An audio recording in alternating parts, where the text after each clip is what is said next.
and the rising and falling of perfection. As we match this frequency and that frequency and any frequency in which we need be in order to move in relevancy with the harmony of all beings in a way that promotes growth for not only ourselves but for all of self, that promotes the ability for movement, the ability to move. It seems so simple, movement. It seems so mundane, everybody moves. Look at everything. And sometimes nowadays, we have some movers and we have some not movers. We have people that are seen to be the greatest movers, like, wow, look at this mover over here. And that person probably is still pretty lazy, really, if you think about how much time you have in a day and all the things you're able to do within it. How much time does somebody put into training and practice?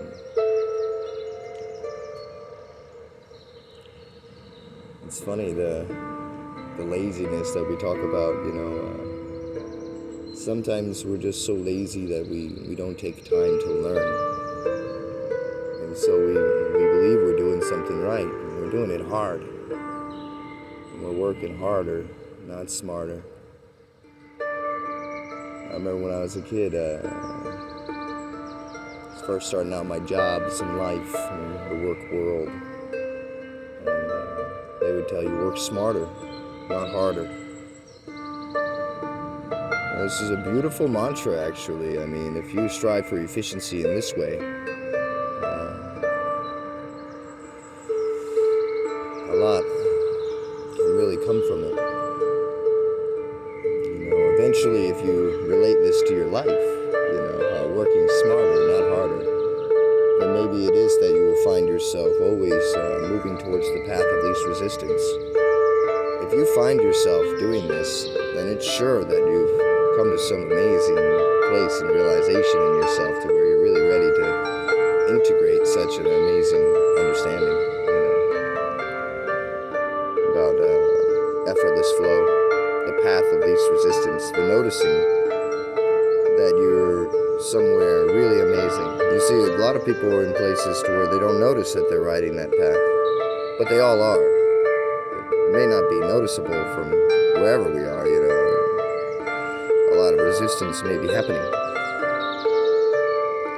But it is still the path of least resistance. If we understood the non-separate reality we live in, the karmas of all of life and how they move us, we will see that there is no position that's fit our shape or our size to the level and degree of our emotions and everything, subtly and macrocosmically, subtly or loudly.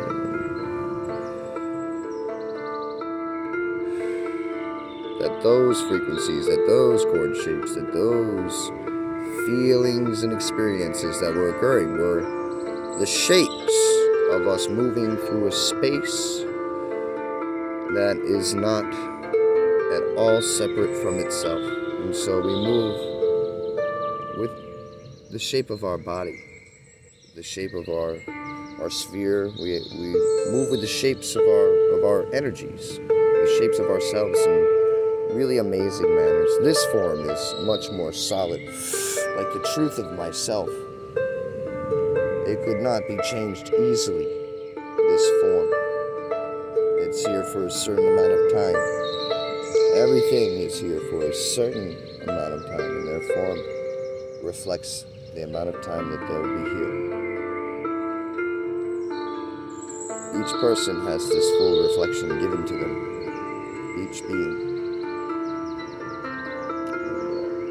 Each one of us, when becoming aware of ourselves, we can see where we are here in this amazing, non-separate pie of consciousness. Where are we exactly here? Where? Now, no matter where our placement when we come in, we may eventually find that everything's placement is quite similar. And it's just their ability to view that placement from wherever they are. But in any moment, anybody can get for themselves a clear view, a glimpse of the pure nature of mind, and become free from the illusion of samsara, the illusion of separation, the illusion of duality. You say, well, I become free from this thing, so now here's me and duality separate. Well, duality was never real. It did never exist. So you become free from only the illusions of your own mind. It's not becoming free from a true adversary, a true prison. The only true prison is created by ourselves alone. They say in wisdoms that if you were to become truly free, it did not matter if you were in a prison or where you were. The bars would dissolve around you.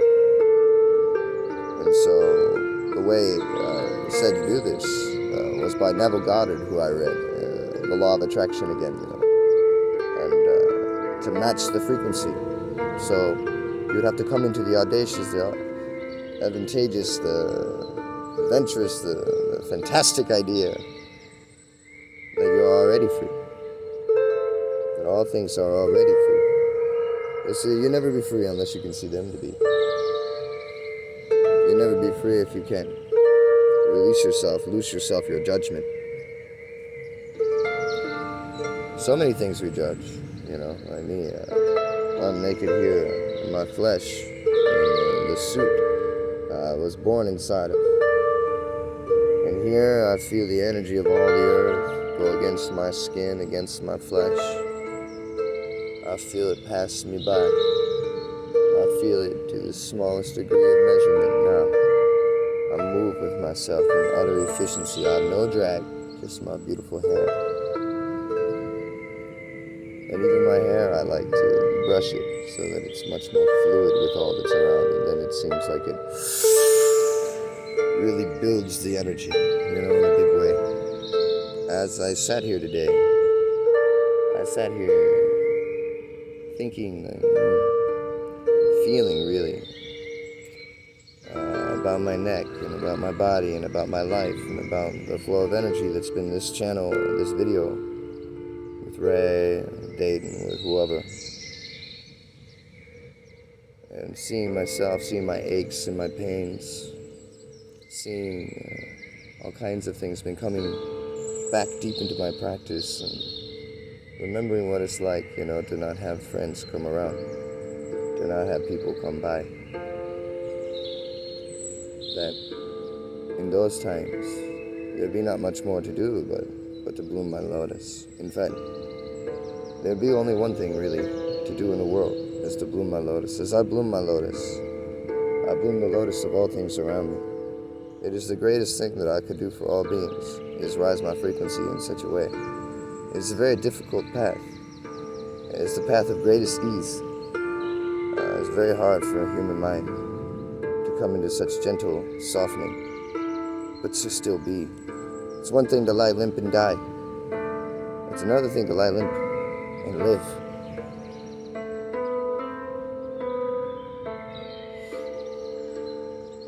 So I sat here feeling my neck, wanted to open it. Here we go, we sit right here, right now, talking. I'm no longer leaning on something. Up on my own strength, sit on my own spine, my whole body connected. Sun kissing my skin, feeling the warm heat of the morning come in. Feel the dry, stagnant air as no wind passes by, but still this beautiful warmth of the sun, the beautiful smell of the air and the ocean, sound, the birds, no leaves, no wind to make them sing.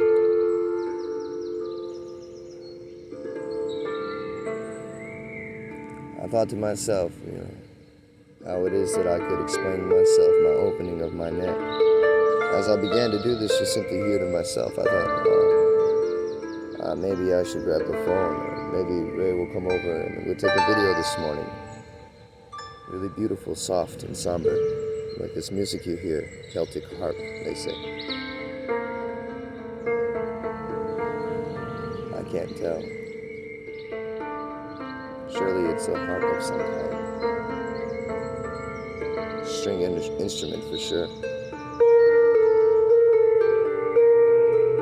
So I wanted to express about coming back in the process of coming back in, the gentle coming, the patience, the presence, feeling all my body, feeling everything, feeling. Oh, there's so much tension up here. Oh, goodness, what's happening? Oh, there's so much tension over here. Oh, goodness, what's happening? And you just see where the tension. Feel deeply into it, just feeling that. The same process that we've been talking about feeling the feeling and letting the feeling pull the body. That's what's happening here. So we feel, and the feeling itself builds up with our attention, and it creates an avenue for motion. For myself, I've been able to reach points of no hesitation in such a way that I can really easily enter into motion.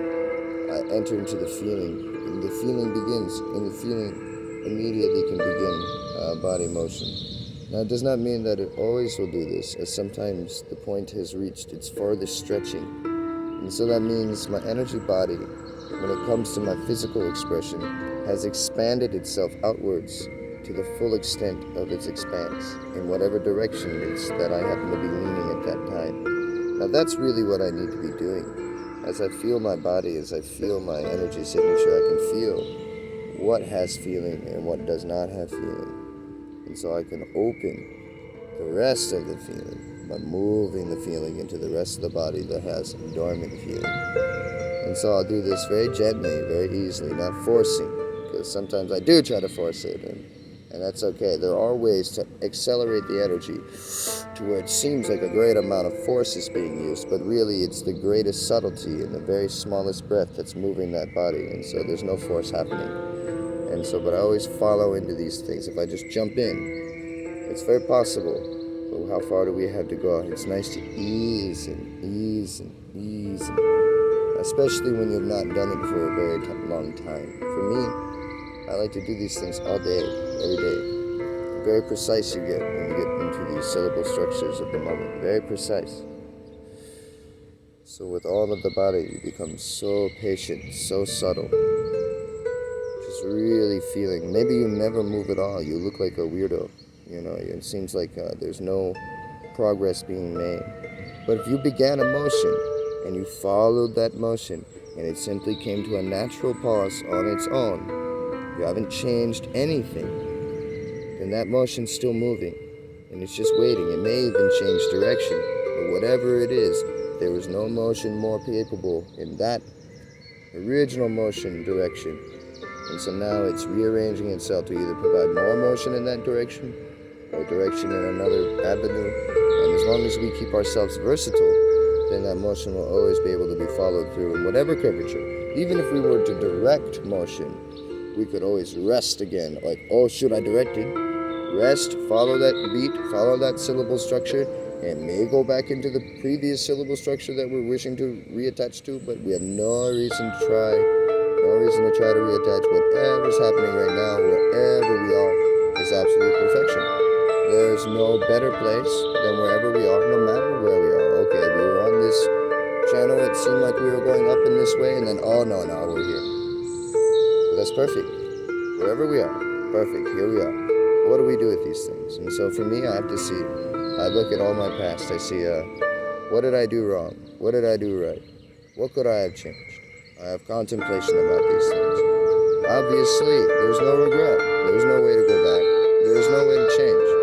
I understand myself to not be a doer. So there's nothing I could have done, actually, to change the criteria or the information here available. There's nothing I could do to change the experiences that led me to this point to speaking to you today. But I can look at these things and I can see, oh, okay, was I doing anything wrong? Was I doing anything off? Oh, no, actually, as it turns out, I was being completely authentic to my awareness of how the energy was coming to me, the information that was being given to me by everything around. And so I have to imagine that I've responded exactly right. And as we watch everything around, it's impossible, obviously, to do otherwise. I have no ability to move myself. Even what I believe was me and ego, deciding this and this is all just a listening to the play of consciousness, a listening to what it is that is here occurring.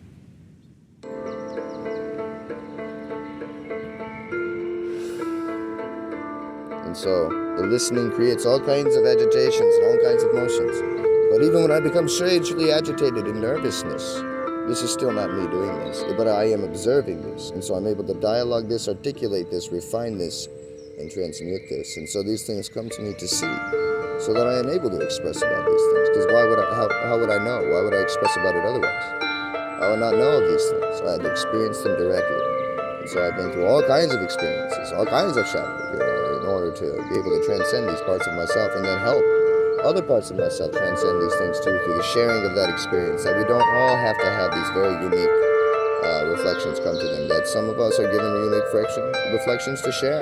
In fact, all of us are given this. And so eventually we can see our great perfection, how we never left the center line, and how there was no rising and falling, that all was perfect, and then we can always rest easy into acceptance wherever we are now. Okay, that's done. Here we are now. Okay, I ruined the entire universe. Okay, but here we are now. Let's see what the criteria, or let's see what the information is here. Let's take accountability of all the different points in process. Okay, I've ruined the universe. I'm still breathing. I'm still walking.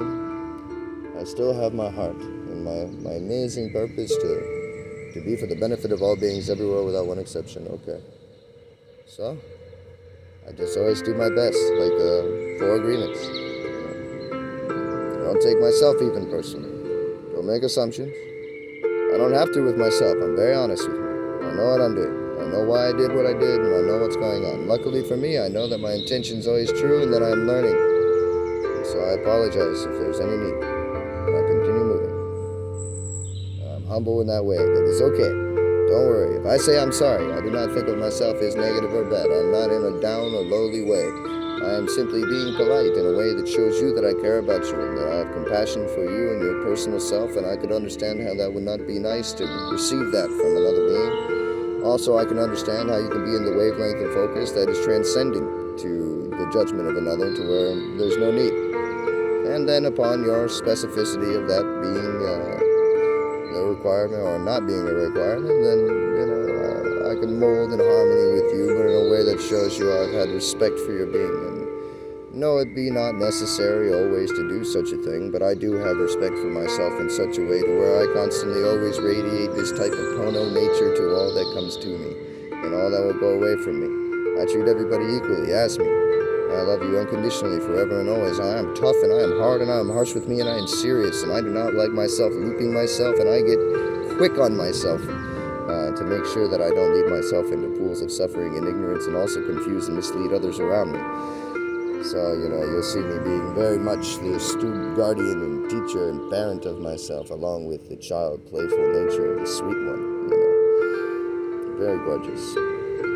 So as I sit here now, breathing, feeling all the different points in my body, feeling if I've done anything wrong or right. Okay, I guess I haven't. I guess that I'm perfect. I guess that there's no doer here to have claimed such things as destroyer of the world or anything. So here we are, breathing. What do I have? I got a tent, backpack, 2 friends. They also got things. We're sitting on a beach in Maui and Poia. Gorgeous, beautiful morning. Coffee, marijuana, tobacco. We have our breath. We have our bodies. My body's feeling tight, So I breathe into the muscles. I feel into the muscles. And I be patient with that feeling. And I allow that feeling to move me into where I need to go. Maybe it doesn't move me all the way I wish to go. Maybe I can't expect it to lead me exactly where I think it might. But as I let go and I loose my focus, I loose my mind, I loose my control, I allow myself to go into a state that is similar to a trance, except for I'm not here, and I am not in control.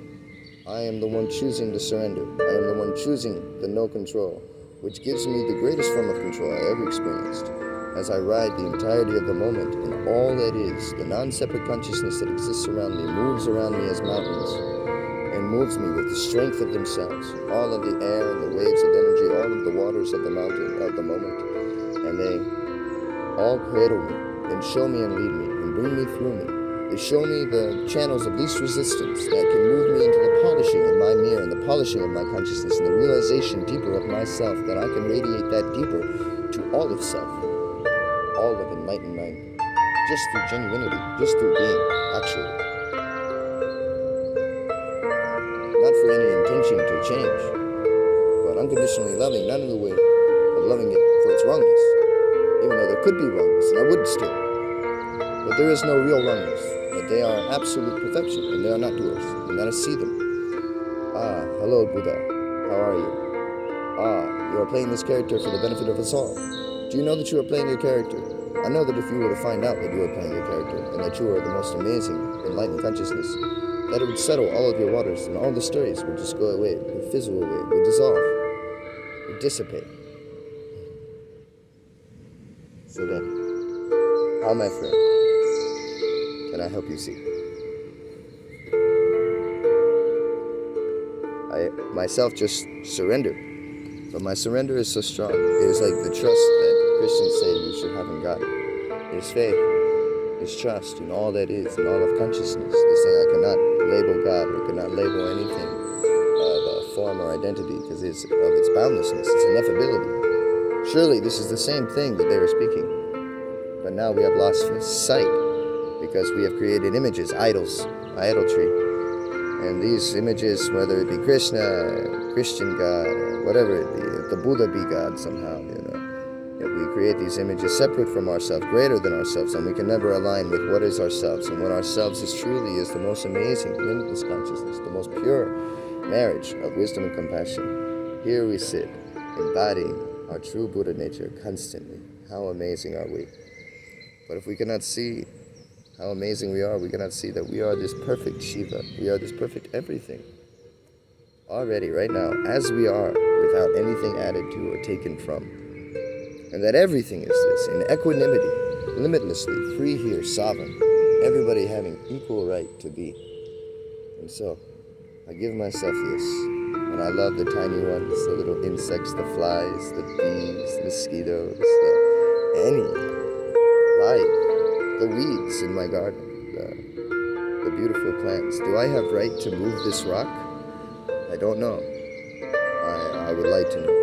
Sometimes now I do move rocks, but I feel very deeply that it is okay to do this, and I trust very deeply my feeling, the way I've connected to my heart and my intuition. But I would not just do so frivolously, without feeling, and if I did, I would maybe, oh no, what have I done? Is this okay? Obviously, I would have to rest in the moment with where I was and trust and accept. Maybe I would set it down. Maybe I would feel, where do you want to go? You're like, why would you take time to give that rock a place to stay that it wishes to be? It's like, well, it is equal to me. You think that the stone is not important. You think that so is this. But these things are all alive. These things are all conscious, like you and I. So we come into equanimity, we come into respect, into authenticity, into awareness, into acknowledgement of all this living life around us. And it's not trying to get us to, be in service to such a thing, like it needs the validation or something. That we come in, we feel, the way you feel all this, you feel your own body. You feel yourself connect with the wind, and the wind boosts around you. You both dance together as it moves you. And as you move in one in unison, you accelerate one another. Very beautiful. The ocean as well. The sun, the sky, the trees, the fire, everything. Very beautiful.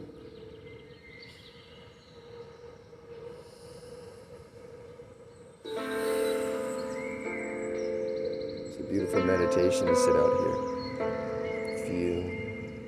Feel into these places. My neck's the big one now. I got tension in the back. And I just move. Sometimes I try to make myself go into a position of stretch, forcing myself further and further and further and further. This practice that I'm taking moves with the circular motion of the body as it already naturally moves. So the beginning motion will create all the motions afterwards. And every motion can move through so many motions before they cease. And each one could be extremely different from the other.